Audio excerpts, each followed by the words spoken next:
सकाळी 6:57 पहिला मेल त्या ठिकाणी आला होता. मेलच्या माध्यमातून अशा पद्धतीनं बॉम्बनं उडवून देण्याची धमकी आली होती.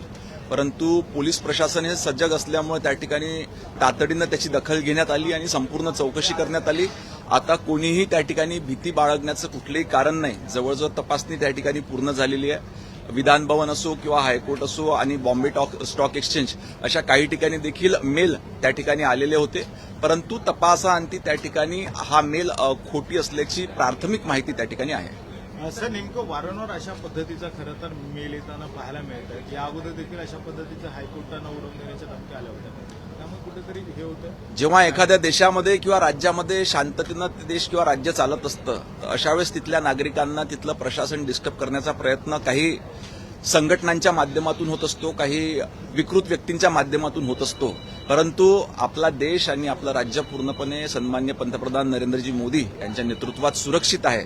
आणि आज जे काही ह्या पद्धतीची घटना घडली त्याची तातडीनं दखल घेऊन आवश्यक त्या उपाययोजना तातडीनं करण्यात आल्या आणि आता संपूर्ण चेकिंग जवळजवळ त्या ठिकाणी आटोपलेली आहे. नेमकं कोणाशी संबंधित हे काही संघटनांचं नाव वगैरे काय आहे? अजून तो नेमका कोणत्या आयडीवरनं मेल आला ते डिटेक्ट झालेलं नाही की हा आयडी कोणी त्या ठिकाणी वापरलेला आहे. परंतु चौकशी अंती ते निश्चितपणे आपल्याला कळेल. सर, विशेष करून मिसाईलचा वापर आहे आणि इतर ज्या ठिकाणी तुम्ही म्हणालात की मेलमध्ये इतर ठिकाणी त्यांची पण सुरक्षा चाचणी पूर्ण झाली आहे, कारण तिथलेही कर्मचारी आत्ताच्या घडीला त्या ठिकाणी पोहोचत असतात. नाही, तिथले देखील कर्मचाऱ्यांना प्रवेश देणं त्या ठिकाणी सुरू झालेलं आहे. सुरक्षा तपासणी अजून त्या ठिकाणी सुरू आहेत, परंतु घाबरण्याचं कुठलंही कारण त्या ठिकाणी नाहीये. लवकर संपूर्ण ठिकाणची सुरक्षा तपासणी त्या ठिकाणी आटवेल. सर, या मेलमध्ये विशेष करून मिसाईलचा उल्लेख आहे तो केलेला पाहायला मिळतं, कारण की एकीकडे युद्ध सुरू आहे आणि दुसरीकडे मिसाईलचा वापर केला जाईल असं देखील मेलमध्ये म्हटलं असं सांगण्यात येईल. नाही,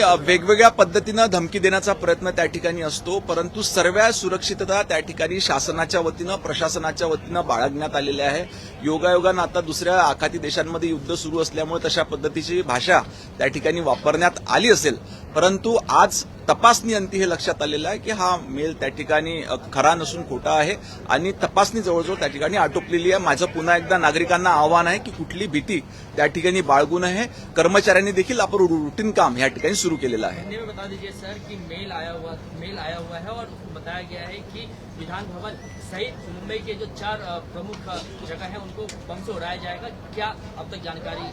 आज सुबह लगभग 7 बजे सुबह ऐसा मेल प्राप्त हुआ था और अलग अलग जगहों पे विधान भवन पकड़ के कुछ अलग जगहों पे भी इस टाइप की मेल्स के द्वारा धमकी प्राप्त हुई थी.